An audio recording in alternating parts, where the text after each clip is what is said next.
Hi, I'm Amelia Bordeaux. I'm here in Las Vegas at the Money Show. A lot of activity going on. And with me is Adrian Manz, and he is a co-founder of and the daily contributor to TraderInsight.com. Welcome back, Adrian. Thank you.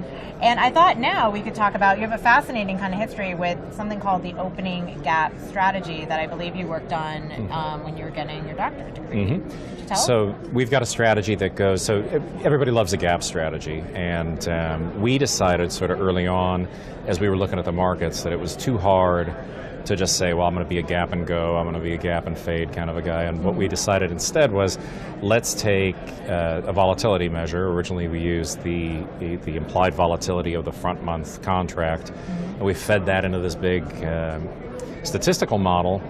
And then later we found out we could use true range as a proxy for volatility, and what the model does is just goes through and says, if the stock gaps more than 2 standard deviations of true range, then there's essentially 3 pattern entries that have proven themselves to be valid over the years, where we're essentially trading against the pullback in the opening gap. It's only valid for about the first half hour, and then your probability distribution starts to skew, right? So in the first half hour, we're in the 95% confidence interval that we're going to get a push back toward the mean, back toward the average volatility. So that's been a great trade for a bunch of the guys who've been through our training. We teach them how to do sort of everything that we do. They've decided, many of them, to focus on just this strategy. They like to be done in a half hour, and it's a really solid moneymaker for them.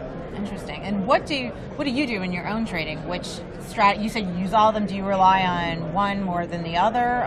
Do you have opening gap as your main, or how about the first hour strategy?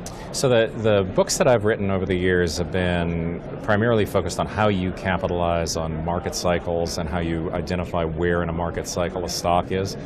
We trade those stocks intraday once we have a pattern that we've identified. So what's happened over time is, even in our business, my wife Julie and I trade together. Julie's gravitated toward the New York Stock Exchange listed stocks and the plan that we put together for those. She tends to manage positions that last a few hours.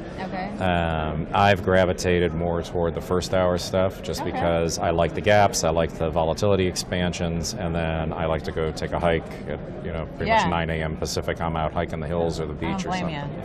It sounds amazing. So it's interesting in general for traders and investors how you tend to gravitate to, I think, one strategy. You can use other ones, but you tend to have a base strategy. So I think you have to find the thing that's a good psychological fit, and more than anything else, if it makes you uncomfortable to think about trading it, if you're going into something with apprehension, or you're going in feeling like, boy, I hope this doesn't go against me, or geez, I don't like the look of that stop, then you've got the odds sort of stacked against you. And if you can find something that you're confident in and that you're comfortable trading, then it just gives you all the edge in the world. That's great. Well, I think it's excellent advice, and I think this is really, really useful. Thanks for your time, Adrian. All right. Thank you. Take care.